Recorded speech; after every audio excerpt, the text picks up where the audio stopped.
monsieur le maire sonorisation dafa xaw a sant Diaw.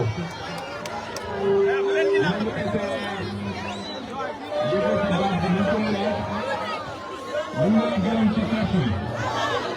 dañu wax suñu mbégte ak teewaat fii ci Sadio. ñu ngi métti lool ci suñu politique. parce que suñ fi ñëwee rek. yàlla xam ne tey dañ fi ñëw. xaaruma woon perte bu ni mel. ndax monsieur le maire Diogomaye dafa insisté ne faw ñu ñëw pour ñëw ziare Chérif parce que ñaari njëkk bi ñu ñëwee fekk ñu ko fi woon. waaye seen tertu bi dafa féddali leen rek mooy cofeel li nga xam ne am na suñu diggante ak Sadio.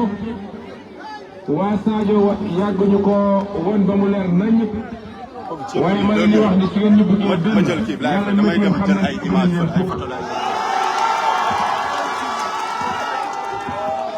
may nuyoo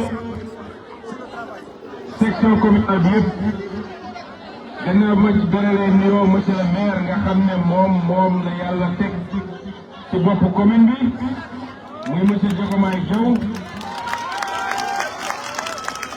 yàlla def muy également député ci assemblée nationale bi nga xam ne man maa ko jiite.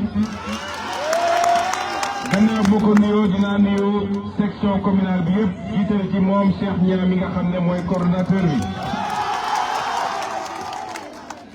waa JPS waa jigéenu Pastef waa magi Pastef bee toog fële waa Modap ak ñëpp maa ngi leen di nuyu di leen ziar. mbokk yi. kàddu gi jarul muy gudd ndax ñëw ci campagne électorale 48 heures Touba la woon lañ cee def ci yeneen commune yëpp luñ ciy xajal la ba tax nag xam naa ni waa section bi ñoom it dinañu jàpp organiser kook yeneen communes yi leen jege ñoom beneen 24 heures wala beneen 48 heures boo xam ne spécifiquement yéen lañ koy jagleel. waaye loo bëgg a wax ci gàttal rek mooy ñëw naa Sadio ñu jàmbat ma yoon bi ma ñëwaat Sadio ñu jàmbat ma yoon bi ma taxawoon fii ne leen bu soobee yàlla lépp loo xam ne ci suñu kàttan la ba yoon bi ñu réglé ko te loolu defuñu ko muy faveur pour waa Sadio dañ ko def parce que farata la dëkk bu toll ni Sadio ak li ko wër tey booy ñëw boo yegsee tey ba booy ñëw Sadio 10 kilomètres la yoo xam ne métti na lool. loolu yéene googu amul lu ci wàññeeku lu toll ni tarfataay te bu soobee yàlla nañ ko def. waaye jafe-jafe bi ñaar la woon. ba njëkk mooy dañoo yegsi ci nguur bugguma sax baatu nguur parce que nguuruñu dañoo yegsi ci pouvoir bi. fekk fi loo xam ne tey Sénégal yëpp même xale bu am 10 ans xam na ko mooy ñi fi newoon dañoo gas kàmb goo xam ne daal di am lebal ci turu Sénégal loo xam ne dañ koo nëbbu mboolem seen Sénégal yi. tey lu nit liggéey état lu mu liggéey téeméer bu mu liggéey juróom-ñaar fukk yi dañ koo fayee bor loolu jafe-jafe la. ñaareel bi nag mooy dañoo yegg ci nguur ci anam gu wuteeg la ñu bëggoon ñun ñii ñëpp. ñi fi nekk ñëpp dina ñëw fii Sadio ak bi may dox ci Sénégal yi li ñu woon seen yéene mooy Pastef yegg ci nguur gi soo ko nekk président de la République. yàlla def ñu gàllankoor ñu ne nag ñun yeneen politiciens yi doo teg ko def mooy mënuma dem rek nekk leen ci biir parti bi loolu du Pastef loolu sax ñu joxoon keneen ne leen yéen ñëpp woteel leen ko te ñii waa Sadio woteel ngeen ko woteel bu leer nañ bi ngeen koy woteel yàlla xam na ni jëmm Ousmane Sonko bi ngeen ci yaakaaroon moo tax ngeen sànni ko carte loolu am na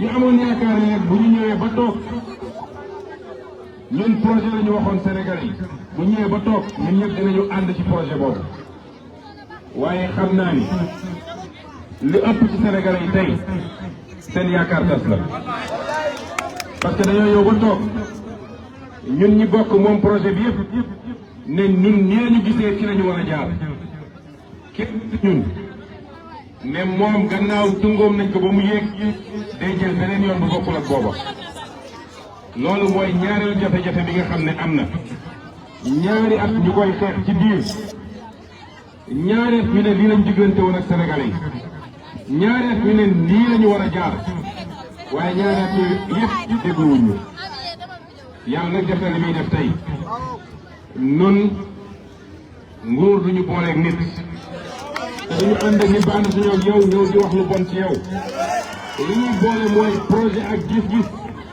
est-ce que lii moo ne woon suñu gis-gis loolu moo ñu mën a boole waaye nag li may wax waa Sadio di ko wax waa Sénégal xeex bi yàgg na métti na waaye lu baax day métti luy soppi réew musuma gis luy soppi réew te yomb amut waaye bu dee xeex bi saa la woon xam leen ni 80 yi def nañ ko ba noppi est-ce que yéen waa Sadio pare ngeen pour ñaar fukk yi des ñu réglé ko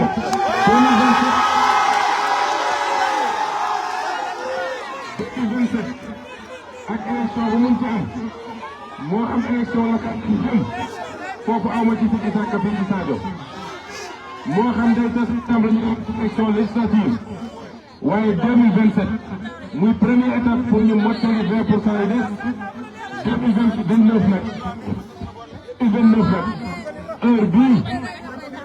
heure bii ñu ngi ci Tousmar 2029 heure bii Sénégal yëpp xam ni Sénégal delloo na buum ci boy ba yéene bi nga xam ne amoon nañ ko ci 2024 mottali nañ ko ñu ànd ak jublu ci defar suñu réew delloo si alalu réew mi ci waa réew mi jëlee ci ngër ak randal alalu réew mi jëlee ci tappale loolu mooy combat Pastef est-ce que waa Sadio pare nañ ci kon nañu jublu ci liggéey bi ñu ngi leen di gërëm leen sant asalaamaaleykum wa rahmatullah. Merci le président Ousmane Sonko. ñu ngi ñaanal noonu waa Sadio kontaan nañ waa Sadio bëgg nañ ñu ñaanal le président am une forte délégation. Merci pour la délégation qui accompagne le président Ousmane Sonko.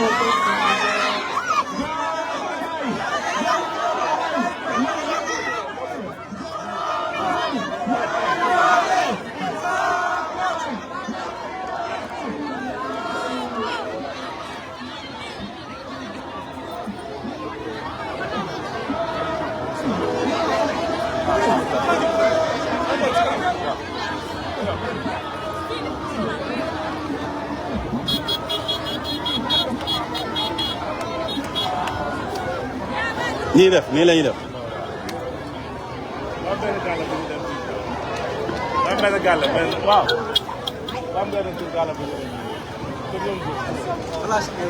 waaw ça va naka mu. yaa ngi ci jàmm.